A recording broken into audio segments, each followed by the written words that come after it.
I'm very excited today because I have been trying to record this interview for quite some time, लेकिन Jordan को पाकिस्तान आते ही Covid हो गया. Let me introduce you to him.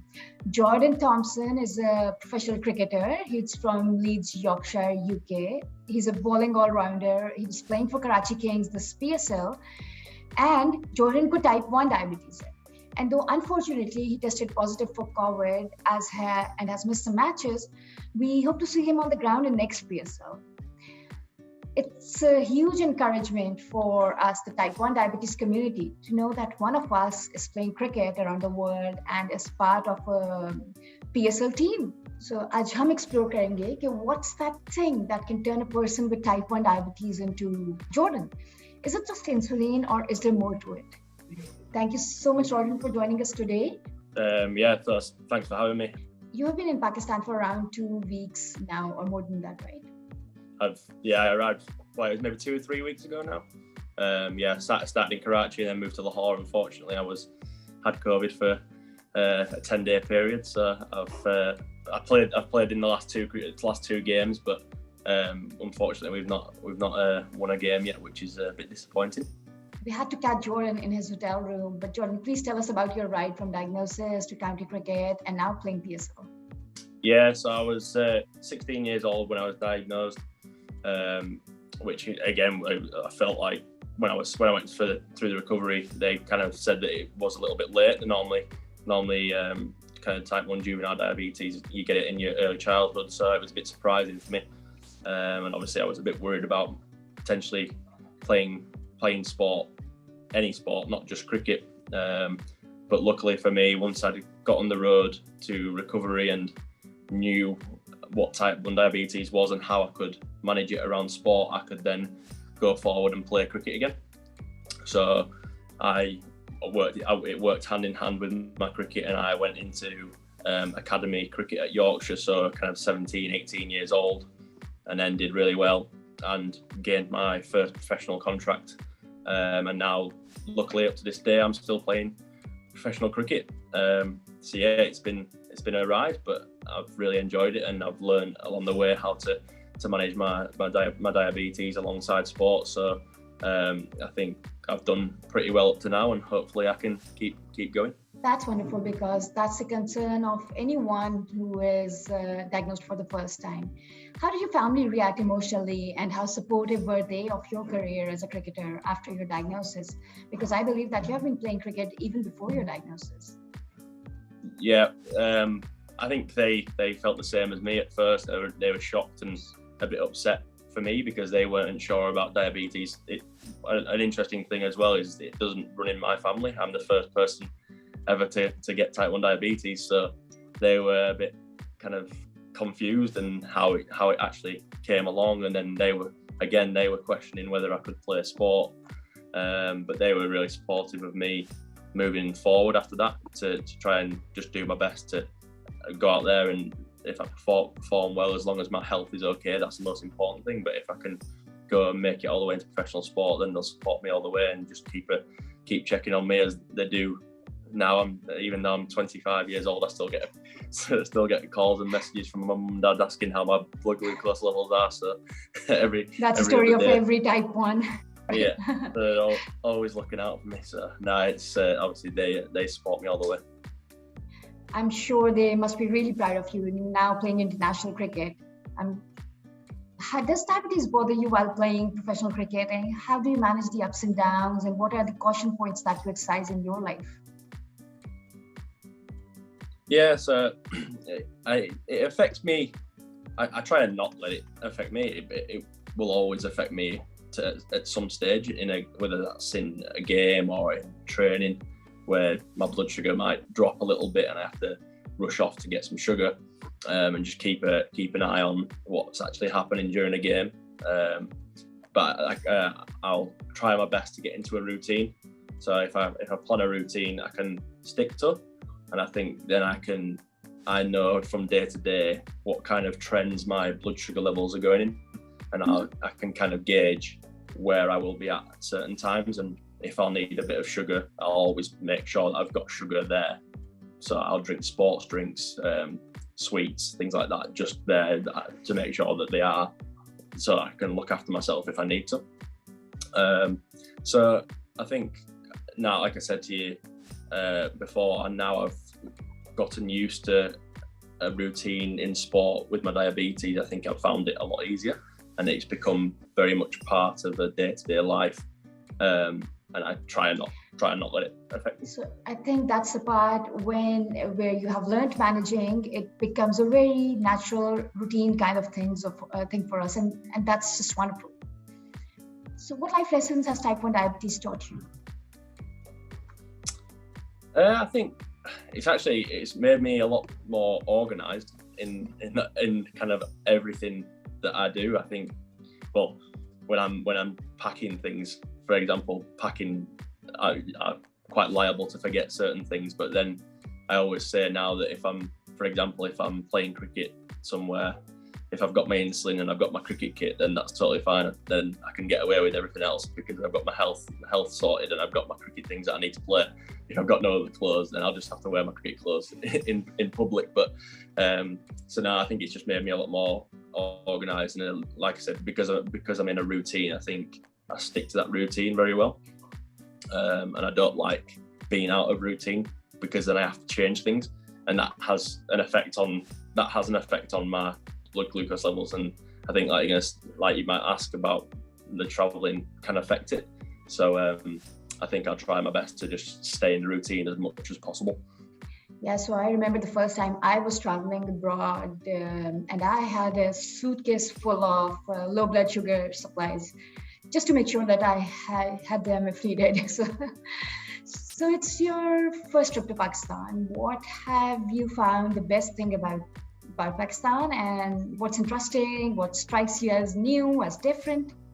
Yeah, the food certainly some of the best in Lahore. It's been amazing food in Lahore. We've had all sorts of different cuisines, and I think obviously the local cuisine is very nice. I like Pakistani food back in England and things like that. A nice curry back home always goes down well.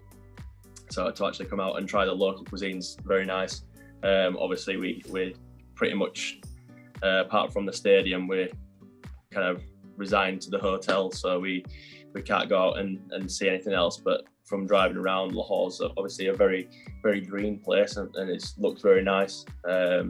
So unfortunately we can't get very far, but no, it's been nice to come and experience a kind of a new culture, and especially with the local Pakistani players that we're playing with, we've got on very well with them. Very nice people, and always there to help you if you need. So no, the experience has been great. Wonderful. So Lahore is a city that's known for its food. So what have you liked best about the food in Lahore? I've tried plenty of sweet things. So the gulab jamun. Yeah, gulab jamun. Then I've had a few kulfi ice cream. Kulfi, okay. And then I always forget the name of the orange twirly. Okay, jalebi. Jalebi. Yeah, so you have got a jalebi. So the sweets have been the one that have enticed me the most, and I've really enjoyed them. So yeah, that's I've been taking plenty of insulin with my dessert. Yeah, that's great. Those are some of the best things that you can get anywhere in Pakistan, but of course, the best in Lahore. Yeah. Jordan, you know that type 1, the biggest concern is having your insulin and test strips, but so many people cannot afford these. So Meethi Zindagi is supporting 200 children that are being provided with insulin and test strips because their families can't afford it. But you come from a country where government supports the care of the type 1. How does that feel? What do you say about the government supporting everything that's required for the care of the type 1? Yeah, I think for me, I'm very grateful for that, because I think if that wasn't the case, then possibly I wouldn't be kind of here today playing professional cricket. I think it would have a very large effect on me, definitely controlling my glucose levels and being allowed to play professional sport and control and have a routine. So yeah, I think for me, obviously, I'm very, very grateful for for the support that we get from the government, and they allow us to get our insulin and all our test strips and things like that for free, which I believe, in my opinion, should be available to everybody all over the world. Yeah, definitely. So you do a lot of community support in UK as well. Can you tell our audience some of the work that you do for the diabetes community in UK? Yeah, so I try and I keep in touch with Diabetes UK and JDRF, kind of associations like that, and I'll go to workshops when they are put on. So there was a workshop that was with JDRF a couple of years ago because of COVID. There hasn't really been any workshops to get to recently.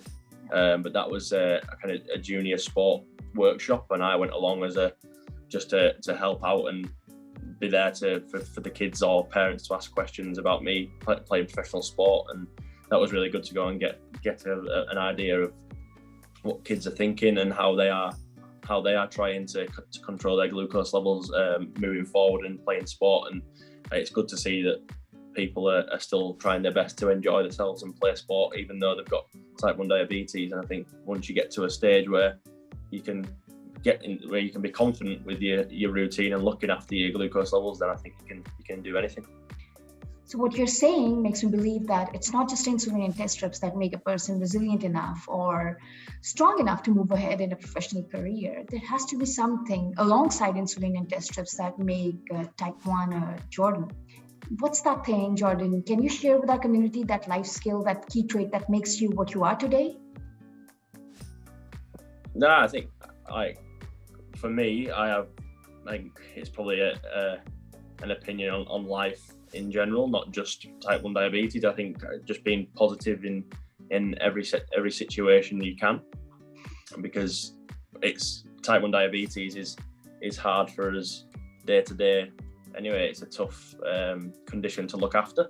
So I think if you can always be positive, and when you have a bad day, don't be hard on yourself, don't be negative, because everybody has bad days. And if you can come out the other side and keep being positive, and you'll have a lot more progress in anything you do, whether that's sport, whether that's day-to-day life, or controlling your diabetes. I think if you're positive and you give credit to yourself when you're doing well, then I think that it makes it a lot easier to manage. We're so thankful that you raise awareness for the condition, Jordan, through your work, and we just hope to keep meeting celebrities like yourself who help and support hundreds and thousands of children across the world who not only need insulin and test strips, but also need someone to help them dream big. And that's what I hope from listening to you.